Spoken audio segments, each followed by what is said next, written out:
لا اعتذرت ولا قالت إنها ندمانة. رد فعل غريب من مها الصغير طريقة السقة بعد الأزمات الكتير اللي حصلت لها الفترة الأخيرة. أول ظهور خلاها ترند تاني، خصوصا وإن اللي قالته مفهوش أي ندم أو اعتراف بالغلط. خلينا نقول لكم في البداية إن مها ما اعتزلتش مجال التصميم رغم اتهامها بالسرقة.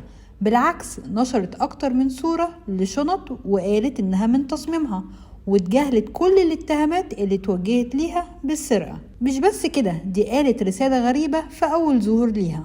مها قالت بحاول أبص على نص الكوباية المليان، حاجات كتير بتحصل بسرعة وممكن الواحد ما ياخدش باله من الحلو اللي فيها، بس الحلو موجود طبعا. وكملت كلامها وقالت بفكر نفسي دايما أحمد ربنا على النعم، ولادي بخير وأهلي بخير وأمي جنبي وراضية عني، وجودها في حياتي نعمة كبيرة وربنا يحفظها لي.